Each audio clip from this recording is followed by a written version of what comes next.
Boa noite. Como foi a semana? Estamos de volta, né? Eu tenho tanta coisa para falar, mas tivemos uma semana de bênção, né? E eu queria falar um pouco, mas eu tenho tanto que falar, mas eu vou tentar ser breve, para o vídeo não ficar muito cansativo, né?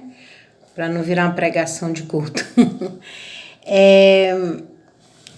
O que eu quero comentar, trazer hoje, que o Senhor colocou no meu coração, é uma palavra que o Senhor já me deu há algum tempo. Na verdade, no dia 1º de novembro de 2017. Tem até a data aqui, né? E é o que tipo de sentimento está movendo você? Você já parou para pensar? Você está sendo movido por qual sentimento? Então eu fiz uma pequena seleção de algumas pessoas,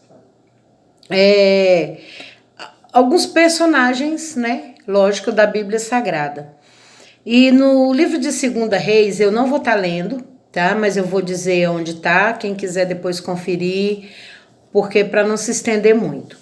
Então, no livro de 2 Reis, no capítulo 4, verso 1, ele começa a falar um pouco sobre a viúva de um dos discípulos de Eliseu, né? Que é aquela viúva da botija, né? Do azeite. Mas quem é? Quem representa, né? No contexto de hoje, a viúva. Essa viúva, ela chega para Eliseu e ela diz assim: o teu discípulo, que o senhor sabe quem é, o meu marido, né? Ele temia muito a Deus e ele morreu. Então, assim, ela já chega falando para Eliseu quem ele era. Ela já chega assim: olha, você sabe, né, quem era seu discípulo?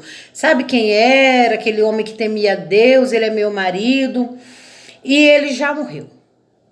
Então, essa pessoa, ela é aquela pessoa que ela já chega fazendo cobrança. Você sabe quem eu sou?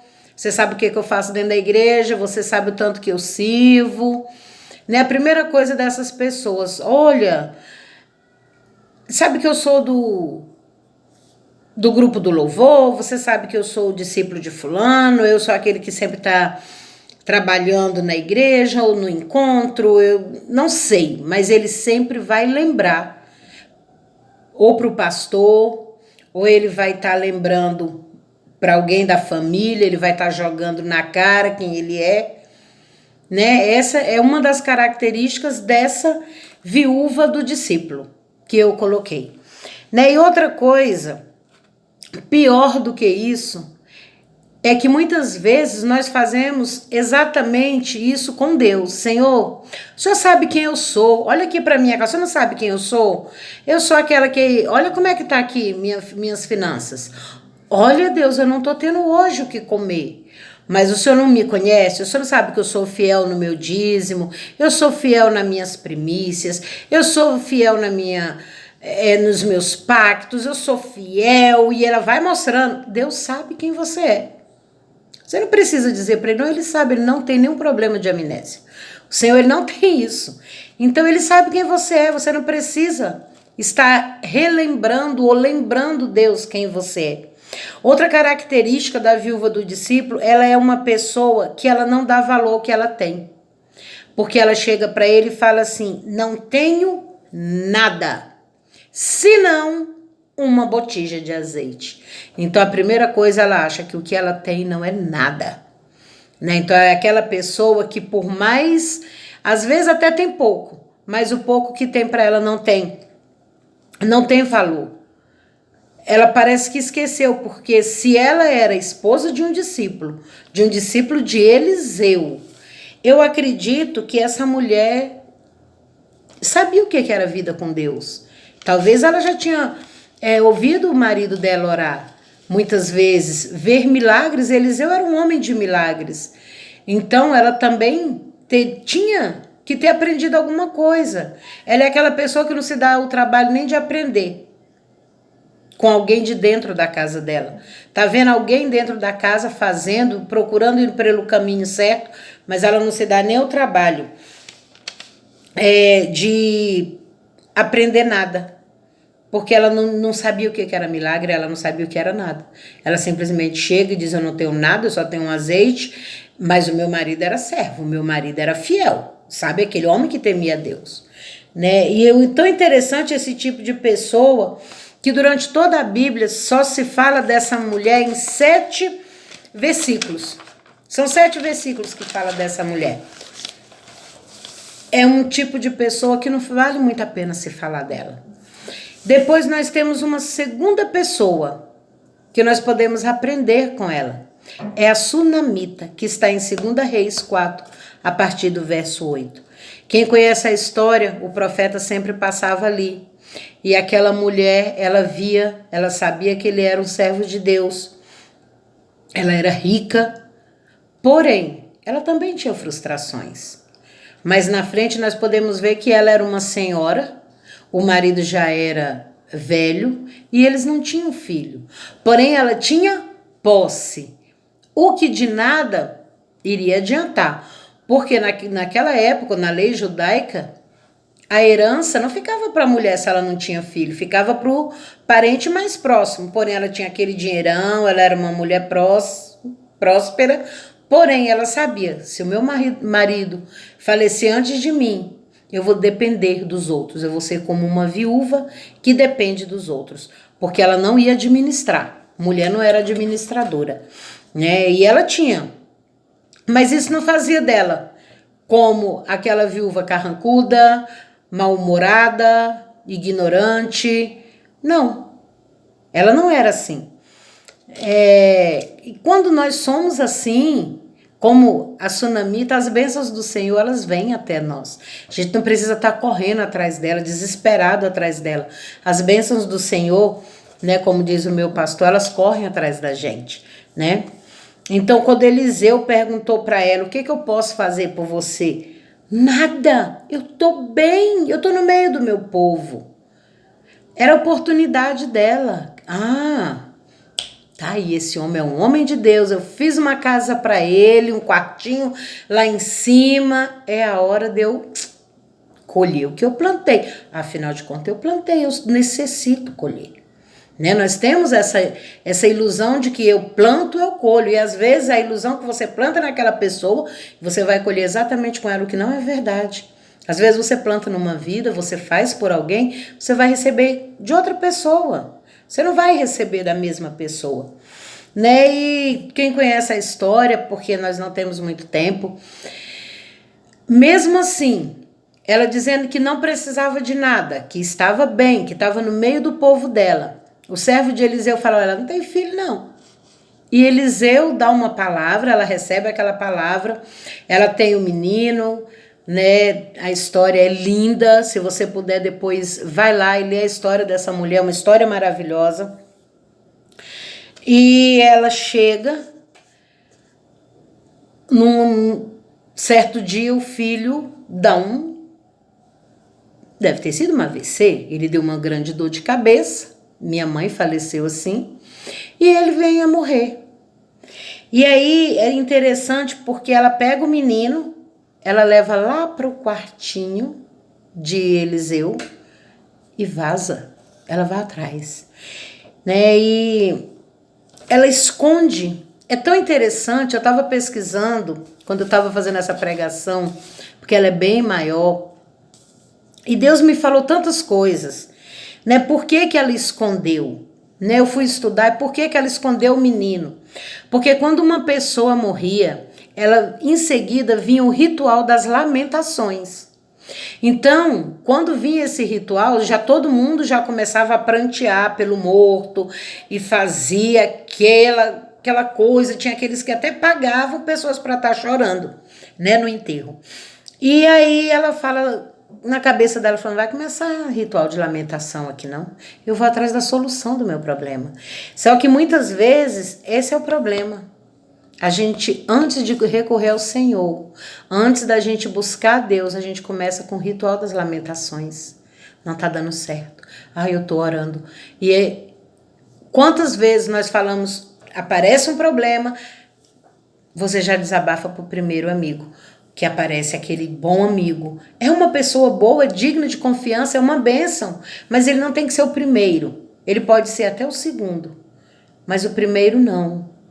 O primeiro é o Senhor, é para Ele. É para Ele que a gente tem que ir, é para Ele que a gente tem que buscar. A gente tem que evitar esses rituais da lamentação. E ela simplesmente, calou a boca, vai tudo bem, como nós conhecemos, né? E a Bíblia ainda fala muito dessa mulher. Depois daquela seca, tem a seca, ela sai da cidade, depois ela volta. A história dela é linda. Lê a história dela, é maravilhosa. Depois nós temos um outro personagem, Esaú. Esaú e sua fome. É aquela pessoa que na hora da aflição, ela age por impulso, ela explode.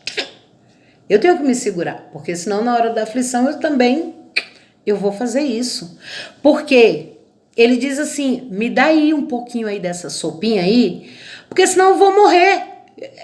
Como assim ia morrer? Será que não tinha figo, tâmaras, pão? Não tinha nada na casa de Esaú? Gente, ele tinha mãe. Toda mãe é quituteira, moço. Toda mãe faz bolo, faz a tapioca, faz o cuscuz. Tem comida, sim.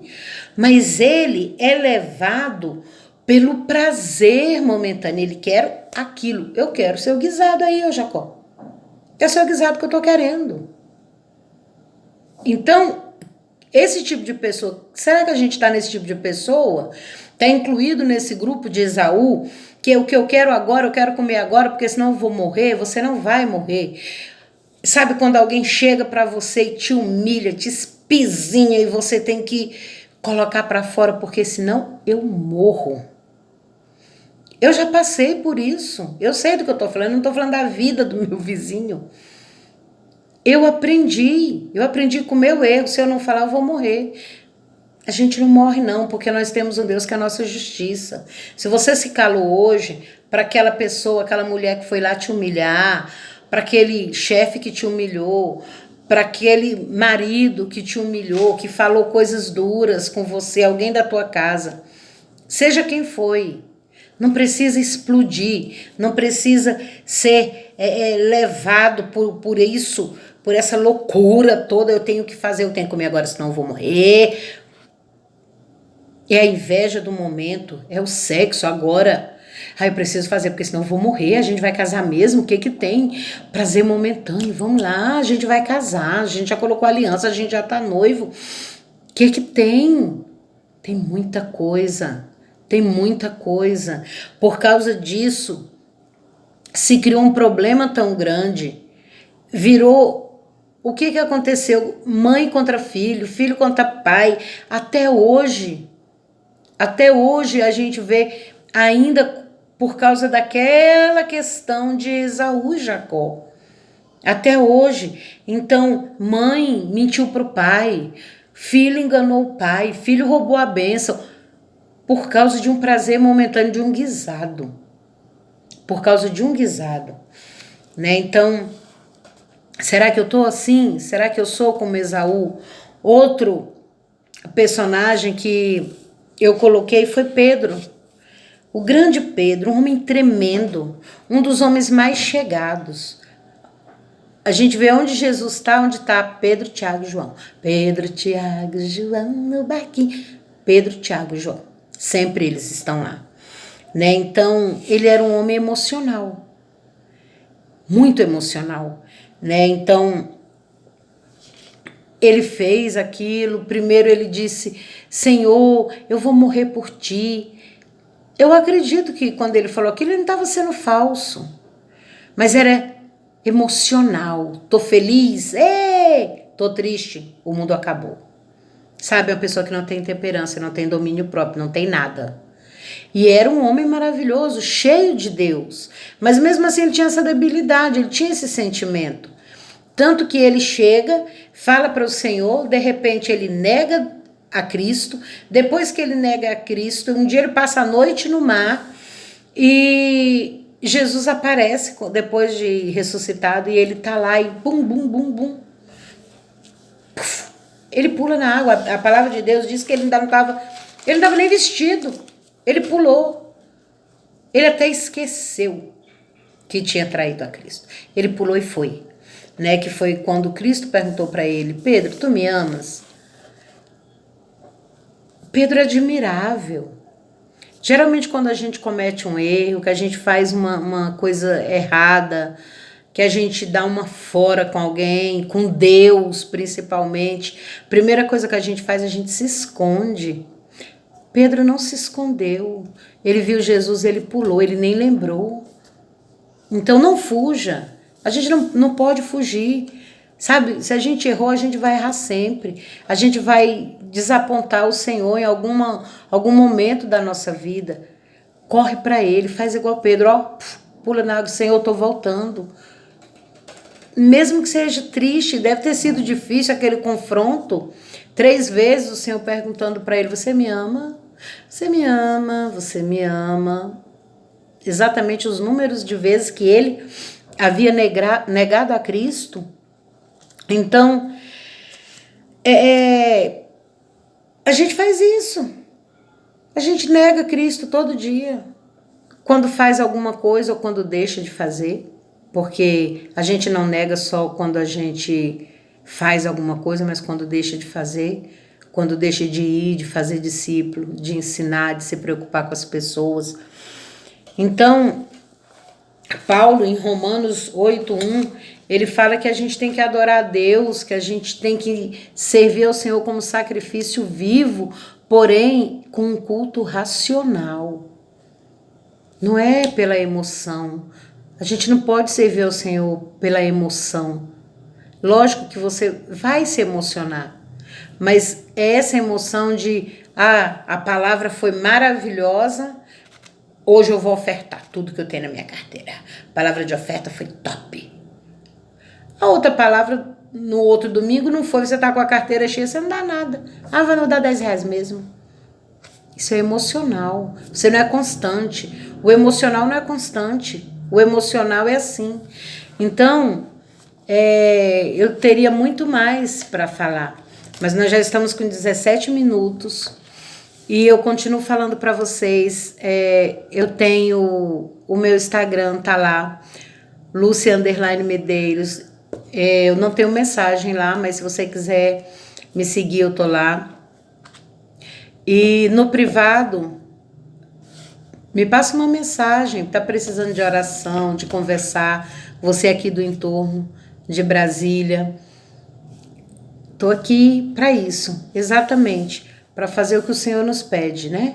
Levar a palavra dele a todas as nações, né? Que Deus te abençoe, que você pense em que tipo de pessoa eu tô sendo.